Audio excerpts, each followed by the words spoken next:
To the extraordinary meeting of IS for the submissions for the Stormwater Bylaw consultation.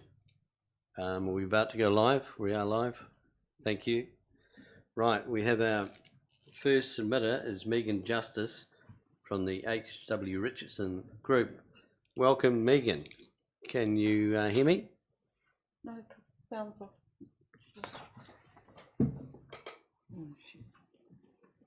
Megan. Down the bottom. She couldn't hear you because we were on mute. But we can't hear her. She appears to be on mute anyway. Yeah, but she couldn't hear her being introduced. Yeah. Megan, can you please unmute yourself? And you have the floor. There she is. Welcome, Megan. Hello, everybody. Right. Yes, thanks for having Okay. me attend your Zoom meeting today. I'm sitting up in Dunedin and it's been raining all day here, so I might make you a wee bit jealous. Can you hear me all right? Yes, you've got the 10 minutes for the submission, and you can either do 5 of your submission and 5 questions, or use it as you want to. Okay, thank you. I haven't really I've got about 4 points to make on the draft Stormwater Bylaw. Overall, and I'm here representing the Richardson Group, who own quite a few industrial properties in the district. So obviously they will be impacted by some of the undertakings required under this Stormwater Bylaw. In general terms, they are, happy with the bylaw and the intents and purposes of it. Improving water quality is always front and centre, and it's pretty important. They do realise that. So the comments that I have are primarily to do with the practicalities of it and some of the work that may be required in order to comply with it, and whether or not the timeframes will be practical. So I'll dive straight in. So my first comment relates to clause 5.3. And that clause says, from the date of commencement of this bylaw, no person may discharge directly or indirectly regulated stormwater into the public stormwater network without prior approval. And my understanding is, and this may have been updated, but when I looked at the bylaw, it was proposed to come into force on the 1st of July of this year. So I was interested to know what the process is around obtaining this prior approval for stormwater discharges, particularly from hail or industrial sites, and how that process is expected to roll out. And firstly, whether or not the council has a database of the properties and they will let the property owners know if their property is one of these identified properties, or whether that's an undertaking that, for instance, the Richardson Group needs to do themselves. And I am aware that obtaining approval may require the installation of stormwater management devices or interceptors and the like to improve stormwater quality if required on some sites. And, that might take some time as well. I know from experience in the industry that the civil engineering industry is at a state of gridlock at the moment. Things just don't happen that quickly because there's a resourcing problem. So, yeah. I'd be interested to know if there is some lenience in terms of timeframes, if the 1st of July is still going to be the commencement date for the bylaw. So that was my comments on clause 5.3. My next comment relates to clause 5.5, and that requires an erosion and sediment control plan. And I think this is just a fairly easy tidy up that could be undertaken in the bylaw. At the moment, the way it's worded is that for any development of any site, and that could be almost anything, the landowner is required to submit an erosion and sediment control plan. There's quite a lot of work involved in an erosion and sediment control plan, and they're very valuable tools if you are undertaking earthworks of a significant quality or are undertaking earthworks near a waterway well, that obviously washes into the stormwater network. So I just thought, I think the intention of clause 5.5 is to tie it back to a term that's defined in section 4 of the bylaw, which is the term development. And if you read that definition, it says development in relation to any land means altering of stormwater runoff characteristics of the land, including stormwater drainage works. So my suggestion is that there is a clear link from clause 5.5 back to that definition of development, just so that clause only relates to the works described in the term development. Clause 6.1, again, I think this is just a minor point. So clause 6.1 relates to pollution prevention, and subclause E of that clause, it talks about construction of a new roof or spouting, or replacement of existing roofs and spouting with material that's likely to cause nuisance or pollution to the stormwater system. And some materials are listed in that clause of the bylaw, for instance, copper, lead, asbestos. But potentially as a layperson, people wouldn't know what other potentially contaminating or polluting products might be. So I wondered if a comprehensive list of all the ones that are available to builders in New Zealand, which may not be any additional ones to what you have listed there, but if there could be a comprehensive list that's updated regularly, it would just help the end user to identify when products were not suitable for those purposes. And I also wondered if this was something that was picked up in the Building Act process or the building consent process as well. I'm not sure about that, but I would assume that, for instance, you wouldn't get a building consent to use copper or lead on your building these days. You definitely wouldn't get it for asbestos. And then my final comment relates to clause 6.3. And in clause 6.3, there's a fairly loose requirement where the council may require landowners to prepare stormwater management plans for their sites. Stormwater management plans are a very useful tool, and I imagine they will be used, fairly frequently as this bylaw is rolled out to help control quality of stormwater discharges.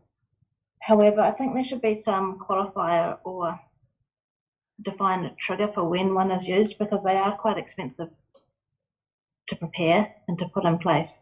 And I guess there runs a risk of one being required in a situation where it is not needed if the stormwater quality is of an adequate quality to be discharged into the reticulating network, then it wouldn't be required. So I wondered if there would be some qualifications in terms of quality of discharge that's coming from the site, and if you're over a trigger limit, that triggers the requirement for the stormwater management plan. And I know, and I've sought quite a few resource consents for people from Environment South and for stormwater discharges, and they have a permitted activity rule for stormwater discharges with quite a long list of triggers, and if you achieve all of those standards, then you don't need a resource consent. Your stormwater discharge is considered to be suitable to be discharged into the environment. So something along those lines might be useful in this bylaw, just to ensure that people aren't inadvertently picked up and having to provide a stormwater management plan. And that was it for me for comments on the draft bylaw. Okay, thank you, Megan. We've got 3 minutes now for questions. Do we have? No, we don't. That was a very detailed report. Thank you, Megan. Okay. Right. Thank you for your submission. Thank you very much. See you later. See ya.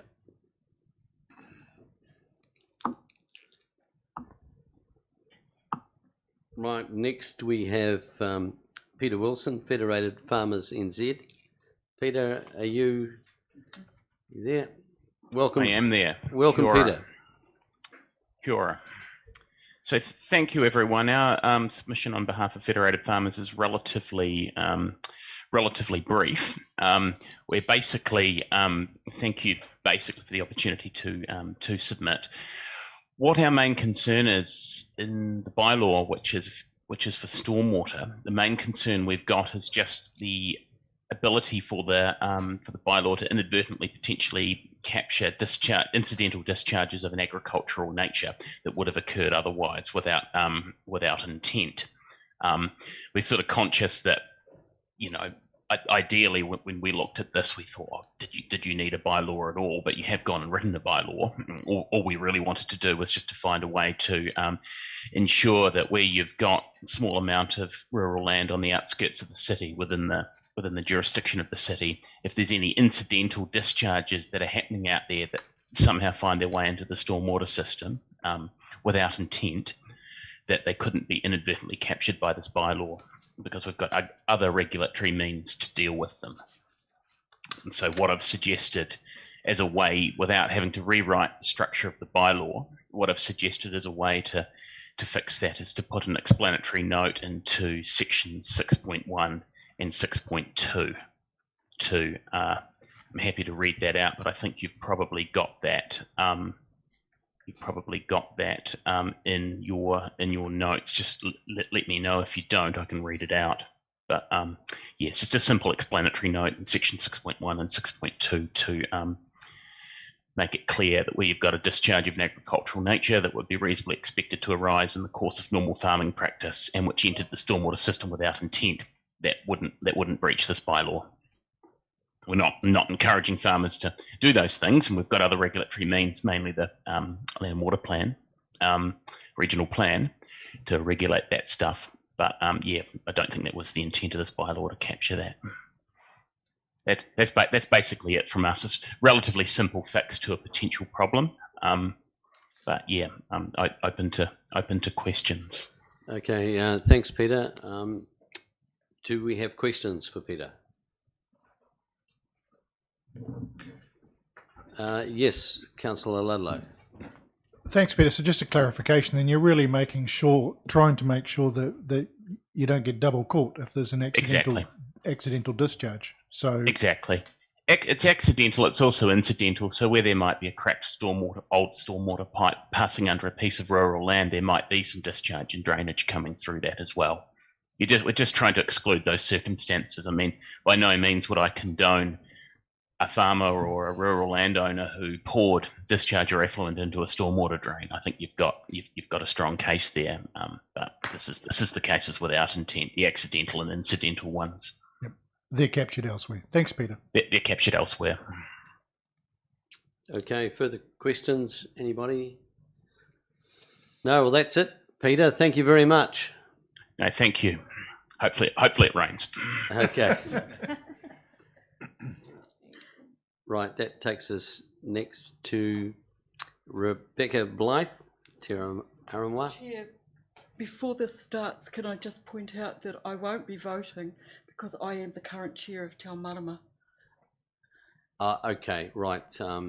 This is not deliberations. We are receiving submissions. I know, but just in case anybody gets confused. No, thank you for that. Welcome, ladies. Right, which one's Rebecca? Middle one. Hi, Rebecca. And do you want to introduce your friends? And you may take your mask off to speak. Yeah. Tēnā koutou. Ko Rebecca Blythe, tuku ingoa. I am joined and supported by Stevie Ray Blair on my left and Nikki McRoby on my right. Thank you very much for the opportunity to speak to our submission. I just wish to acknowledge the Mayor, yourself as Chair, and the councillors that are here today to listen to us, and thank you for giving us that time. Our submission really draws on some of the things that are very important to Ngā Runanga with regard to water. So Ngā Runanga are seeking a long-term kutuki tai approach to resource management. By that we mean mountains to the sea and the sea back to the mountains, and that everything is connected. That is based on a genuine treaty partnership, recognising and providing for the rights and interests and values of mana whenua. One of our objectives is to see water bodies restored to a state of haora or wellness, wherever degradation is present. One of the other very important principles that we base our focus around is te mana o te wai, and we see the Stormwater Bylaw as part of a package that works together with a range of other mechanisms that different entities are involved in establishing. Ngā Runanga strongly supports the proposed Stormwater Bylaw and the purposes of that bylaw. The bylaw will enable the council to proactively address activities and sites that are impacting not only council's stormwater network, but water quality in general. While the health and state of all inner city waterways are acknowledged as degraded, there are known areas of specific concern, and we have listed out some of those in our submission. For Ngā Runanga, degradation of the waterways and land negatively impacts on the mana of Ngāi Tahu. Individual whānau, their hapu and iwi, including collective cultural identity, cultural practices such as maturanga and mahinga kai. Ngā Runanga strongly encourages the council to allocate funding and resources alongside the bylaw to enable monitoring, education and remediation directions to be implemented proactively. And we have had some very exciting and productive discussions with staff around some of these things. Ngā Runanga would like the opportunity to work through risk prioritisation and implementation plans, and are confident this could be part of our ongoing work together between Te Marama and Invercargill City Council, identifying risk and providing for haora over time.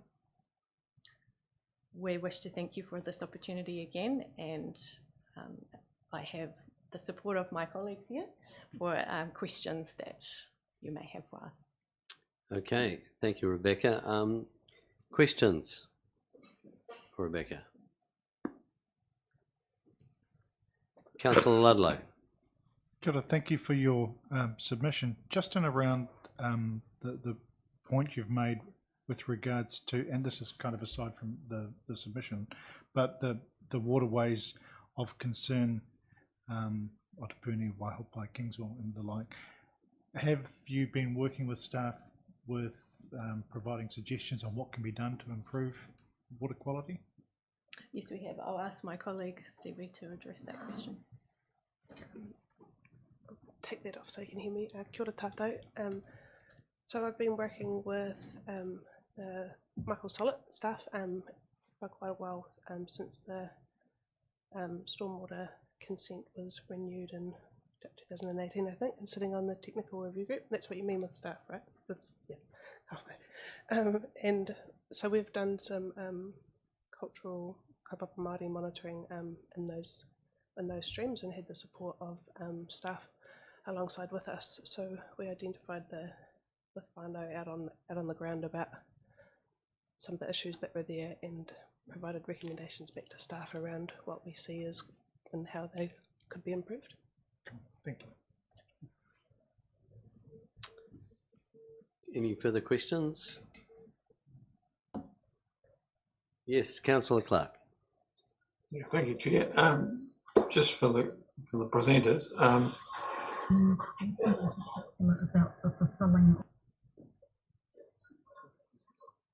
I've lost somebody there. I think we're right. Are you good to go? You can still hear? Yeah. Yep. Just for the presenters, I guess Ngāi Tahu will have an opportunity to develop stormwater further. Are you aware that with the Three Water takeover in 2024, there will be a delay of about 2 years before they deal, or central government deals with stormwater, because it's a very complex area. So I guess I'm signalling that there's further opportunity for you to have input beyond just this bylaw. That was a good question, Councillor Clark. Ka pai. Any further questions No, thanks. or statements disguised as questions? Just trying to be helpful, Chair. No, I appreciate that. No, it was. It was actually a good question. Good reminder. No, that's, thank you very much, Rebecca. Thank you, guys. Ngā mihi, thank you.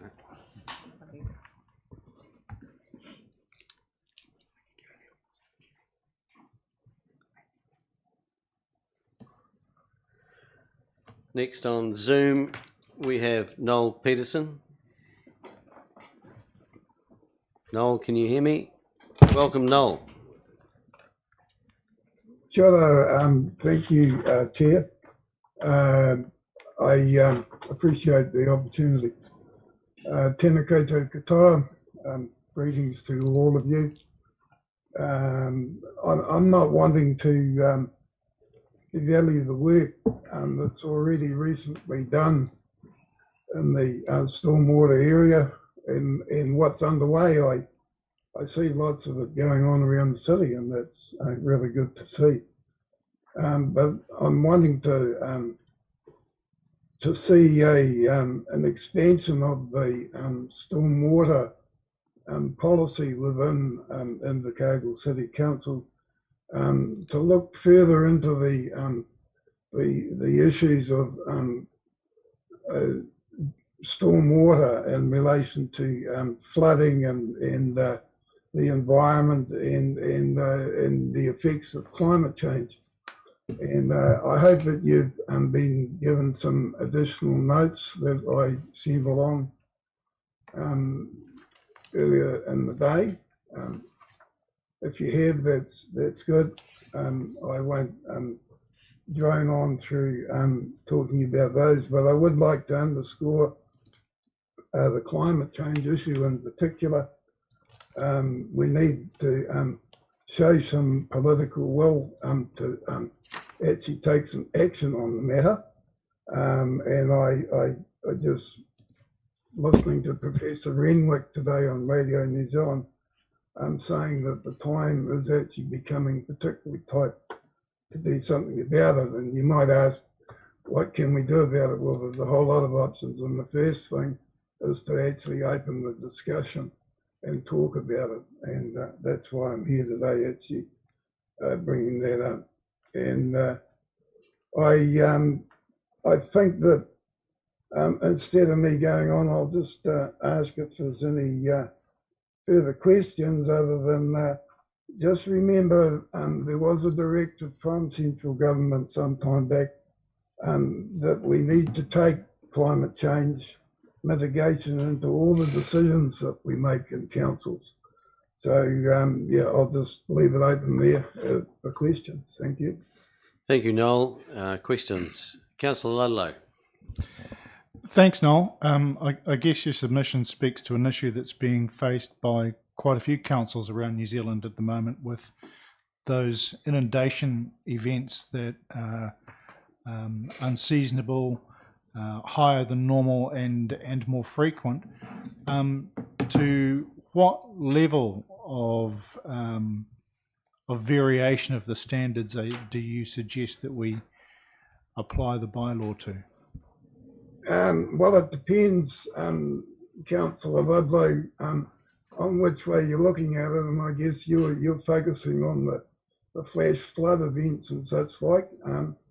I would like to think that council staff, council officers in the drainage department actually have a fairly good handle on where the priorities would be, and I guess you can expand that to every grate, stormwater grate in the city if you've got enough funding for it.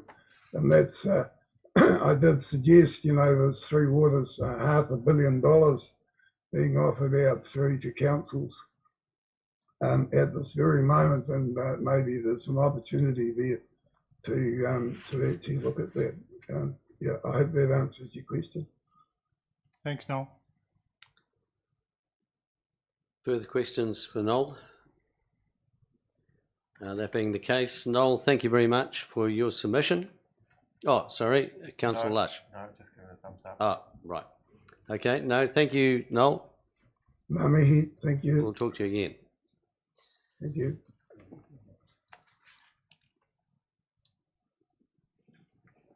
We move now to, in the chamber, Vicky Henry.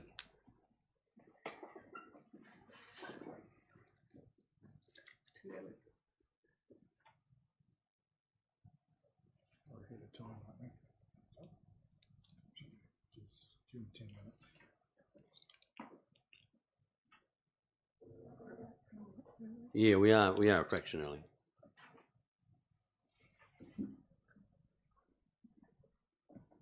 Oh, he's just gone to cheat you. I wonder if anyone can try and get Say on Brown from Foresight Consulting.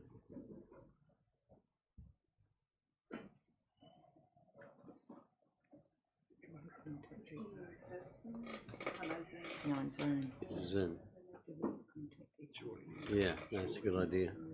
Thanks. Thank you. Thanks.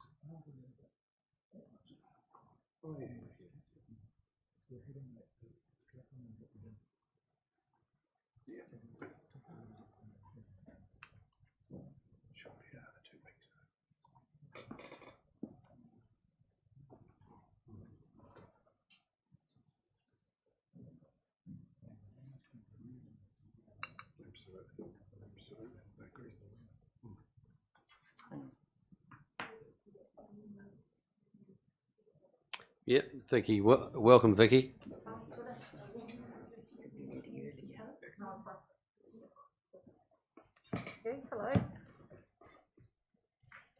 Okay, hello.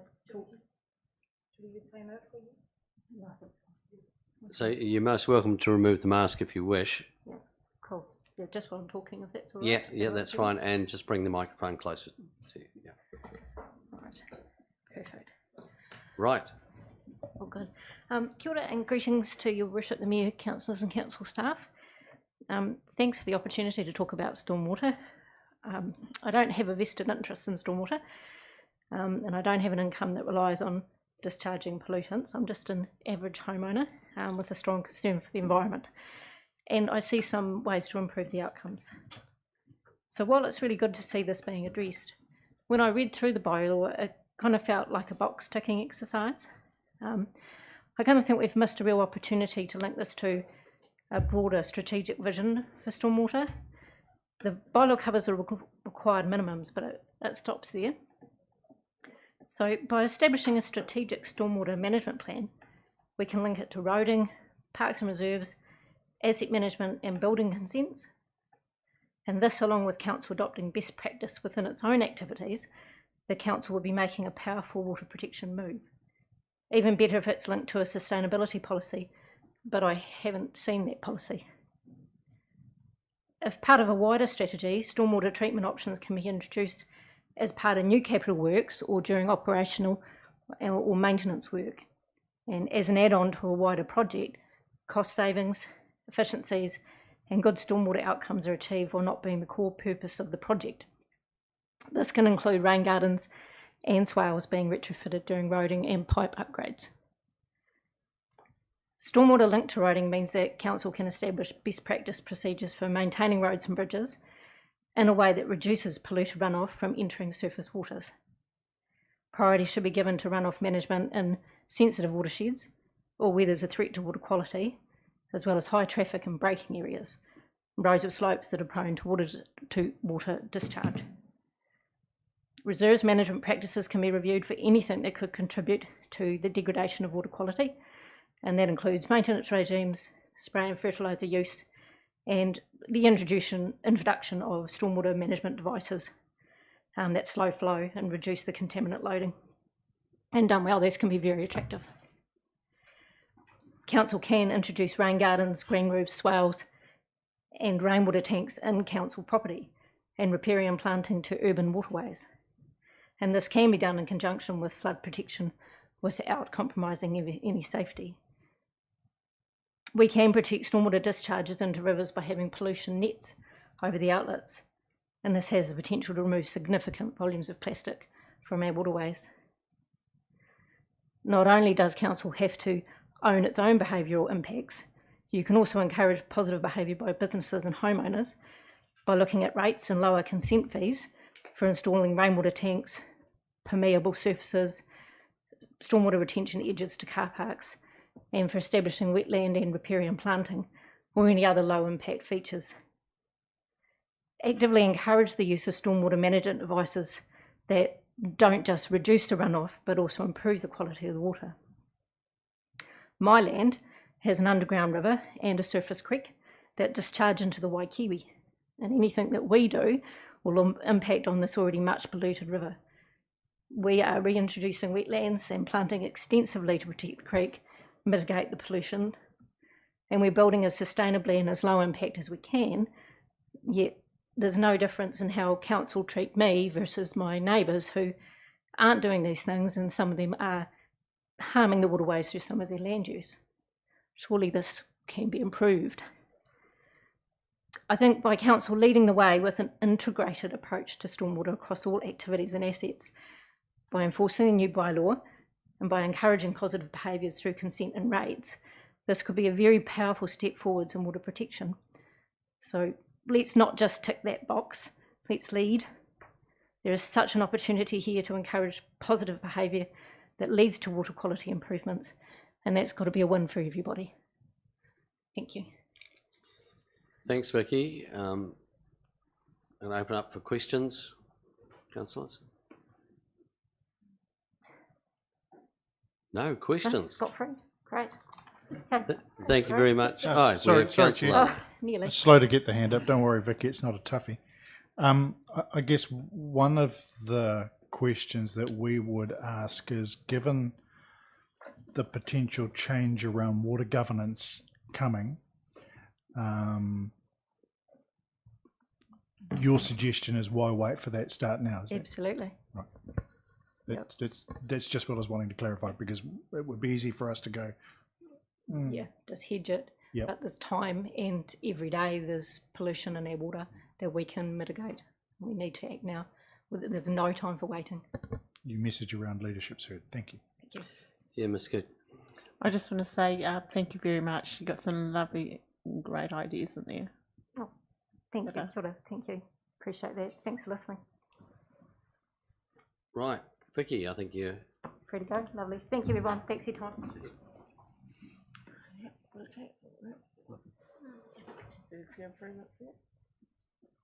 right. That leaves us with one more, and that is Philip Brown. Just one guy. He's not on. So we're seeing if we can encourage Mr. Brown to join us early.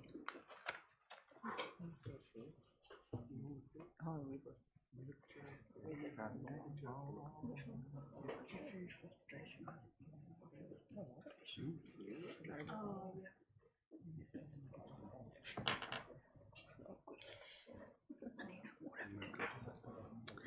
And after this, do we deliberate it tonight?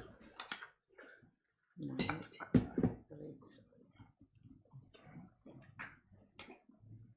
No. It's received.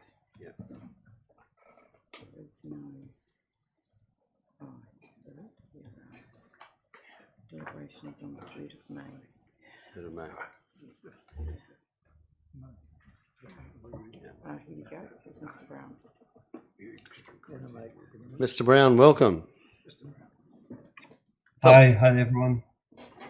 Thanks for having me. Okay, Would you fire like away. me Yep. to start? Yep. Excellent. Okay. Right. Hi everyone. Thanks for giving me the opportunity to speak today. Hopefully you're not too tired at the end of the day, so I'll try and keep this relatively short and sweet. So my name is Phil Brown. I'm a planner working for Foresight Consulting, and I submitted on the bylaw for the fuel companies, which is Mobil, BP, and Z Energy. The submission focused on a number of key issues that the bylaw might pose for discharges from fuel industry sites. So today I really want to talk briefly about two key matters. The importance of providing a regulated pathway for appropriately managed fuel industry discharges, and secondly, the stormwater management plan process as it's set out in the bylaw. So I've actually had a look at ICC's initial feedback on the fuel company's submission, which was contained in the agenda for this meeting.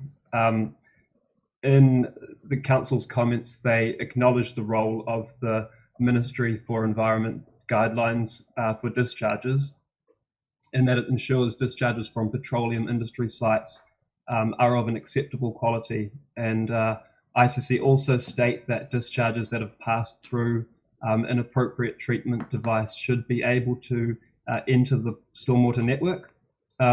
So the other interesting thing was that ICC indicated that they intend to release a bylaw guidance document which will address these Ministry for Environment discharge guidelines, and this approach is supported by the fuel companies, and the fuel companies also would accept ICC's position not to include references to specific industry standards in the bylaw.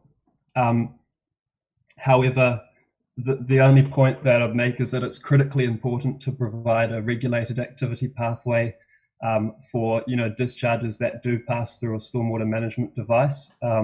So I think that key to this, and it would be great if the guidance document addresses MFE guidelines, but I think the other aspect of it is just ensuring that the wording of clause 6.1, which is the regulated activities, I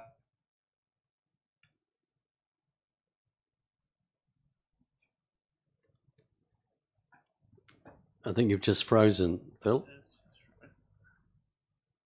Yeah, you're back. And then so going really on to my second point and final point is just in terms of the stormwater management plan submission process, the fuel companies are not opposed to the requirement of submitting an SMP as part of the bylaw approval process, but the requirement for a suitably qualified and experienced professional to undertake an assessment of contaminated soils as part of this process is considered to be a bit of an overreach, and it's not really something that we've seen in other bylaws.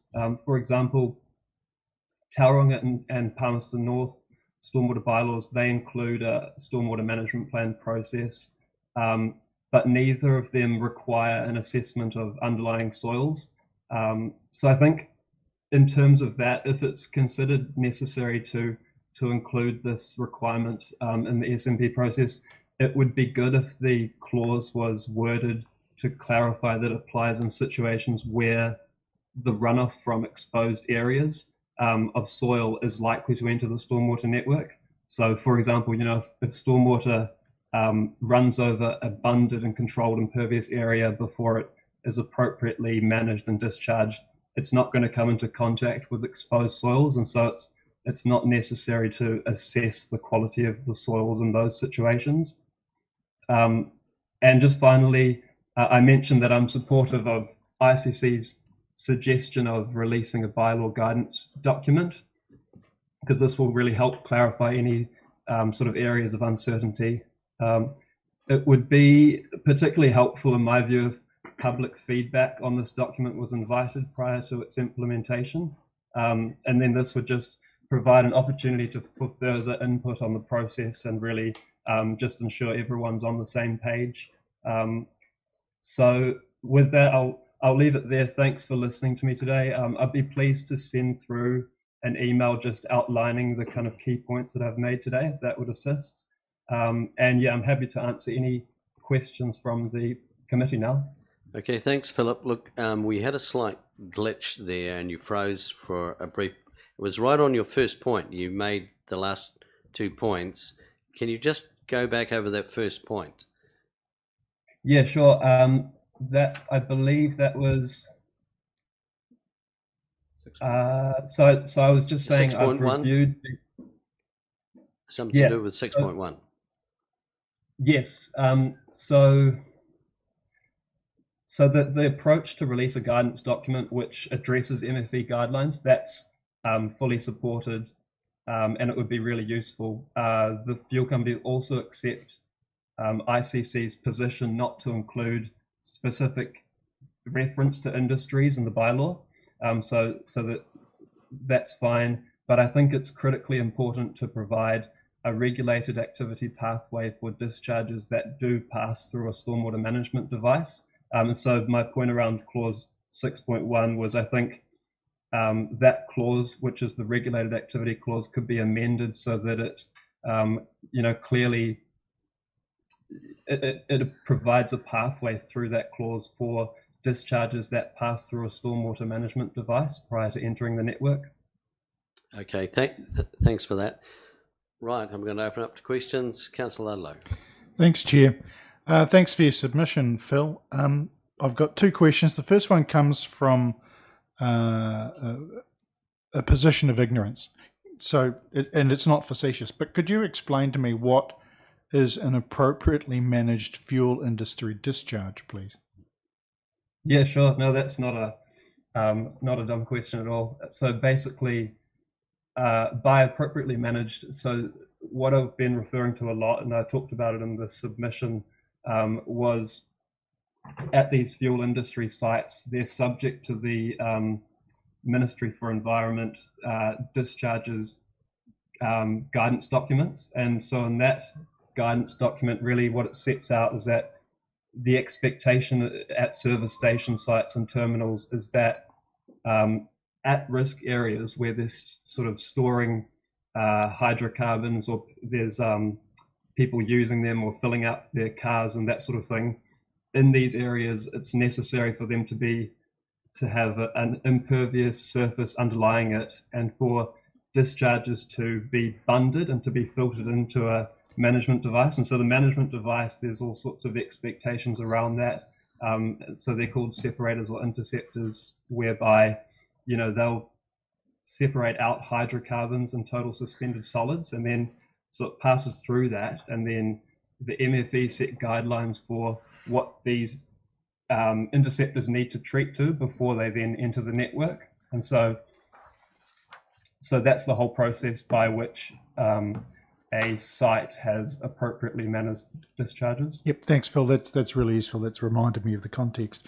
You were talking about the fact that we may produce a list of guidelines alongside the bylaw, which might be helpful, and suggesting that we consult with some stakeholders. Are there any examples of those guidelines being used by councils elsewhere?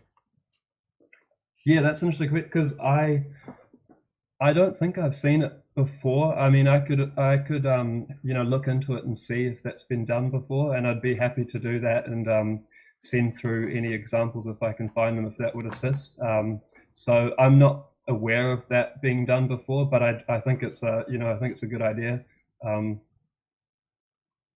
Thank you. Okay, further questions? There are no further questions. Philip, thank you for that. Thanks, guys. See you. See you later.